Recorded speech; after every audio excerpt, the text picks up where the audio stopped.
Assalamualaikum warahmatullahi wabarakatuh. Selamat siang Bapak dosen yang saya hormati dan teman-teman sekalian. Perkenalkan, saya Rameza Elyariani dengan NIM akhir 008 yang pada kesempatan kali ini saya akan mempresentasikan artikel ilmiah yang telah saya buat bersama dengan rekan saya yang berjudul Biomedicine, Transformasi Strategi Kefarmasian dalam Eksklasi Kualitas Hidup Pasien Kanker.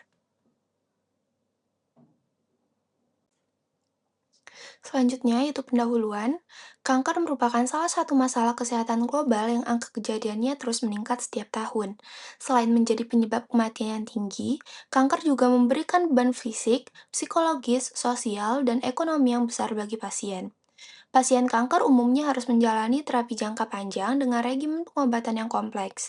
Pengobatan seperti kemoterapi, terapi target, maupun imunoterapi sering menimbulkan efek samping seperti mual, muntah, neuropati, kelelahan kronis, dan nyeri. Kondisi tersebut dapat menurunkan kualitas hidup pasien serta mempengaruhi kepatuhan dalam menjalani terapi. Dalam situasi ini, pelayanan kefarmasian memiliki peran yang sangat penting. Paradigma pelayanan kefarmasian telah berkembang dari yang sebelumnya berorientasi pada obat menjadi pelayanan yang berorientasi pada pasien atau pasien cancer care. Oleh karena itu, pelayanan ini dilakukan untuk menganalisis peran pelayan kefarmasian, strategi yang dapat diterapkan, serta pengaruhnya terhadap keberhasilan terapi dan kualitas hidup pasien kanker. Pada artikel ilmiah ini, kami mengangkat rumusan masalah, ada tiga, yaitu bagaimana peran pelayanan kefarmasian dalam pengelolaan terapi pasien kanker. Yang kedua, apa saja strategi pelayanan kefarmasian yang dapat diterapkan untuk meningkatkan kualitas hidup pasien kanker. Dan yang terakhir, bagaimana pengaruh pelayanan kefarmasian terhadap keberhasilan terapi dan mutu hidup pasien kanker. Selanjutnya, yaitu tujuan penelitian. Yang pertama adalah menganalisis peran pelayanan kefarmasian dalam pengelolaan terapi pasien kanker. Yang kedua, mengidentifikasi strategi pelayanan kefarmasian yang efektif untuk meningkatkan kualitas hidup pasien kanker. Dan yang terakhir, mengetahui pengaruh pelayanan kefarmasian terhadap keberhasilan terapi dan mutu hidup pasien kanker. Penelitian ini memiliki dua manfaat, yaitu manfaat teoritis dan praktis. Manfaat teoritis, yaitu menambah referensi ilmiah mengenai pelayanan kefarmasian pada pasien kanker. Selanjutnya yaitu manfaat praktis. Yang pertama menjadi bahan evaluasi pengembangan pelayanan kefarmasian. Yang kedua meningkatkan pemahaman dan kepatuhan terapi pasien. Dan yang terakhir adalah mendukung peningkatan mutu pelayanan kesehatan. Selanjutnya, tinjauan pustaka, kami mengambil penelitian terdahulu yaitu pada penelitian Fuji et al. 2022, yang mana membahas tentang intervensi farmasis meningkatkan kualitas hidup pasien kemoterapi rawat jalan. Yang kedua, Pereira et al. 2023, yang membahas farmasi membantu identifikasi DRPS dan meningkatkan keamanan terapi.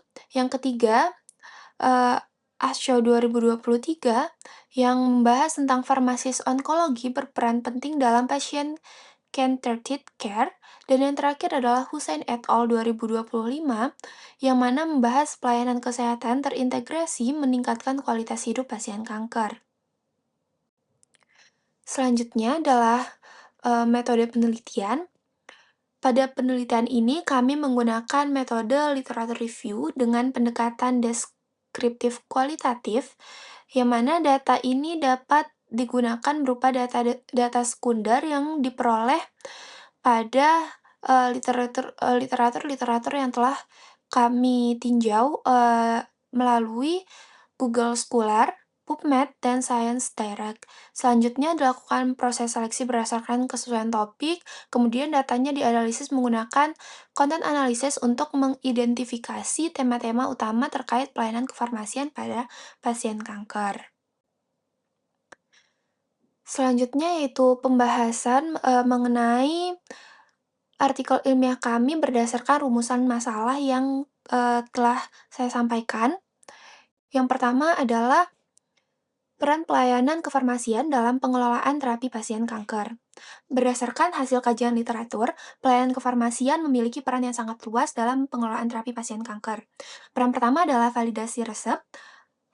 Proses ini penting karena terapi kanker memiliki indeks terapi yang sempit, sehingga kesalahan kecil dalam pemilihan obat maupun dosis dapat berdampak serius terhadap kondisi pasien. Peran kedua adalah identifikasi dan pelayanan drug-related problem. Farmasis berperan dalam mendeteksi interaksi obat, ketidaksesuaian dosis, duplikasi terapi, maupun potensi toksisitas yang dapat mengganggu keberhasilan pengobatan. Peran ketiga adalah monitoring terapi obat. Monitoring ini dilakukan untuk mengevaluasi efektivitas terapi serta mendeteksi efek samping sejak dini agar dapat segera dilakukan intervensi. Dan yang terakhir adalah edukasi pasien. Edukasi ini membantu pasien untuk memahami manfaat terapi, cara penggunaan obat yang benar, serta pentingnya kepatuhan terhadap pengobatan. Dengan demikian, farmasis tidak hanya berperan pada aspek penggunaan obat, tetapi juga berperan sebagai pendamping pasien selama proses terapi berlangsung. Temuan ini didukung oleh Pereira et al. 2023 yang menunjukkan bahwa intervensi farmasis meningkatkan keamanan terapi melalui identifikasi masalah terkait obat, serta American Society of Clinical Oncology 2023 yang menegaskan pentingnya peran farmasis dalam pelayanan onkologi berbasis patient-centered care. Pada rumusan masalah yang kedua, yaitu strategi pelayanan kefarmasian untuk meningkatkan kualitas hidup pasien kanker. Hasil kajian ini menunjukkan bahwa terdapat berbagai strategi pelayanan kefarmasian yang efektif untuk meningkatkan kualitas hidup pasien kanker. Strategi yang pertama adalah konseling dan edukasi pasien. Edukasi yang baik dapat meningkatkan pemahaman pasien mengenai terapi yang dijalani sehingga mengurangi risiko kesalahan pengobatan dan meningkatkan kepatuhan terapi. Yang kedua adalah monitoring terapi secara berkala. Melalui monitoring, farmasis dapat mendeteksi efek samping atau interaksi obat lebih cepat sehingga tindakan korektif dapat segera dilakukan. Dan yang ketiga adalah pendampingan manajemen efek samping. Efek samping terapi kanker seringkali menjadi alasan utama pasien menghentikan pengobatan. Oleh karena itu, farmasis berperan dalam memberikan rekomendasi terapi suportif serta edukasi mengenai pengelolaan efek samping. Strategi berikutnya adalah pemanfaatan teknologi kesehatan seperti Electronic Patient Report Outcome Measures atau EPROMs yang memungkinkan pasien melaporkan kondisi dan keluhan secara digital sehingga tenaga kesehatan dapat memberikan respon lebih cepat. Temuan ini didukung oleh Fuji et al. 2022 yang menunjukkan bahwa intervensi farmasis dapat meningkatkan kualitas hidup pasien kemoterapi, serta Hussein et al. 2025 yang menemukan bahwa pemantauan pasien secara berkelanjutan kontribusi positif terhadap kualitas hidup pasien kanker. Dan pada rumusan masalah yang terakhir adalah pengaruh pelayanan kefarmasian terhadap keberhasilan terapi dan mutu hidup pasien kanker.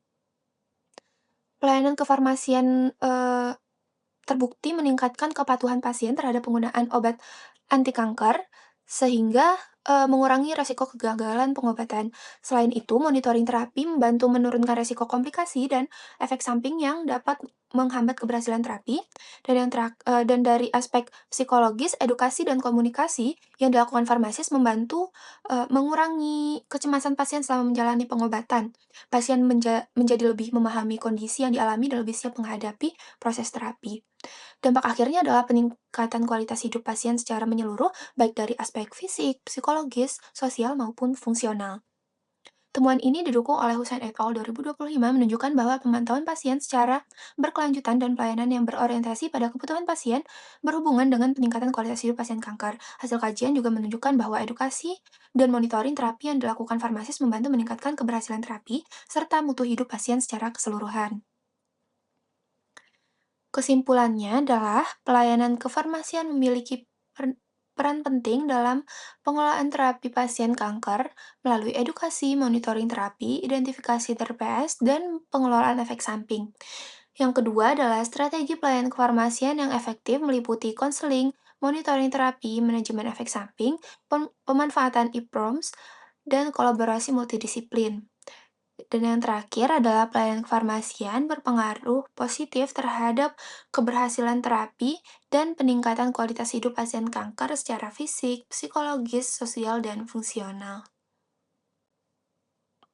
Selanjutnya yaitu saran pada praktik pelayanan farmasi, yaitu meningkatkan edukasi dan monitoring terapi pada pasien kanker. Yang kedua adalah memperkuat peran farmasis dalam pelayanan onkologi terpadu.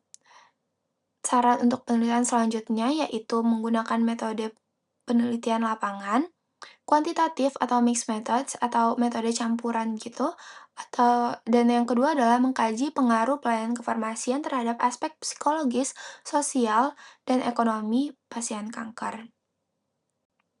Berikut daftar pustaka yang kami gunakan selama membuat artikel ilmiah. Mungkin sekian yang dapat saya presentasikan dan dapat saya sampaikan, kurang lebihnya mohon maaf. Saya akhiri. Wassalamualaikum warahmatullahi wabarakatuh.